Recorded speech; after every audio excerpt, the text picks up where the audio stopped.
Only సౌండే dominate చేస్తూ ఒక narrative మూడ్లో సినిమా వెళ్తూ ఉంటుంది. కానీ ఇప్పుడు మీరు చూశారు, డైలాగ్ డామినేట్ చేసింది. దానికి కారణం ఏంటంటే, నేను ఆయన్ని బాగా దగ్గరగా గమనించిన వాడిని కాబట్టి ఒకటి మాత్రం చెప్పగలను. ఇది ఆయన ఫస్ట్ టైం కేవలం హార్ట్ మాత్రమే వాడి తీసిన సినిమా.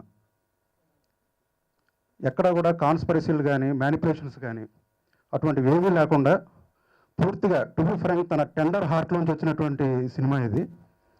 ఏ షీల్డ్ లేకుండా ఏ పై ముసుగు లేకుండా తీసిన cinema. 10 minutes of our film and I'm so excited. I was so upset that they stopped it in the middle. I'm waiting to watch the entire film and till I watched it, I really loved it and it's looking awesome. Thank you so much, sir. I'm so excited. All I can say is I'm really excited and I'm waiting for all of you to watch it and love me and Nandu and RGV sir's film. Thank you. Pure love story అని అనుకుంటున్నాను ఈ film. And చాలా కాలం తర్వాత RG గారు ఒక మంచి love story and love stories pure love story డెఫినెట్గా ఈ సమ్మర్లో రిలీజ్ అవుతుంది కాబట్టి మొత్తం అందరికీ యూత్కి బాగా నచ్చుతుంది అండ్ చాలా బాగుంటుందని అనుకుంటున్నాను. ఇది ఒక ప్యూర్ వెజిటేరియన్ మీల్స్ లాంటి సినిమా.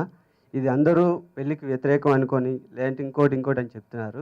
ఇది అలాంటి సినిమా కాదు, కుటుంబ సమేతంగా చూడాల్సిన సినిమా. ఇది ఎలాంటి సినిమా అంటే, కొన్ని సినిమాలు మీరు చూస్తూ ఉంటారు, చాలా వరకు ఫ్యామిలీస్ వెళ్ళరు.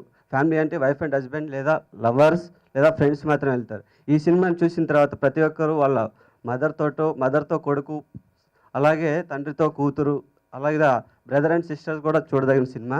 ఇది మంచి సినిమా. అందరూ కూడా చాలా విధాలుగా, నన్ను చాలామంది ఫ్రెండ్స్ అడిగారు, ఏంటి విజువల్స్ అన్నీ చూసిన తర్వాత ఇదేదో రొమాంటిక్ సినిమా అని అడిగారు.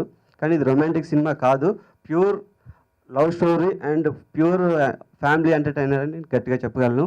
అంటే ఒక ఫార్మాట్లోనే 365 రోజులు 365 డేస్ అని పేరు పెట్టిన కారణం కూడా, అంటే ఇప్పుడు ఒక జంట లైఫ్లో మొదటి రోజు, 11వ రోజు, 26వ రోజు, అంటే మనం ఎప్పుడైనా ఒక మనిషితో చాలా కాలం మనకు ఒక పరిచయం ఉన్నప్పుడు మనం ఎలా చెప్తాం, ఒకరోజు మీ ఇద్దరం సినిమాకి వెళ్ళాం, లేకపోతే ఆ రోజు రెస్టారెంట్కి వెళ్ళాం, లేకపోతే ఆ రోజు ఇంటికి ఎవరు చుట్టాలు వచ్చారు, ఆ రోజు ఏం జరిగిందంటే, అప్పుడు ఒక ముఖ్య ఘట్టాలు ఏవైతే ఒక్కొక్క రోజు జరిగినాయో వాటిని మనం సమకూరిస్తే ఆ జంట కథ అనేది వాళ్ళు కలిసినప్పటి నుంచి వాళ్ళ లైఫ్లో ఏమైంది అనేది ఒక ఐడియా వస్తుంది. దాన్ని ఉద్దేశించి నేను ఈ జంట కలిసిన రోజు నుంచి 365 రోజులు వాళ్ళ రిలేషన్షిప్లో ఏం జరిగిందో చూపించడానికి ట్రై చేశాను. నేను చాలాసార్లు చెప్పినట్టు, ఇది ఒక ప్రేమ అనేది, ఒక పెళ్ళి అనేది ఆల్మోస్ట్ ప్రతి ఒక్కరి లైఫ్లో చాలా ఇంపార్టెంట్ మూమెంట్స్ అనేది చాలా సిమిలర్గా ఉంటాయి అన్న ఉద్దేశం.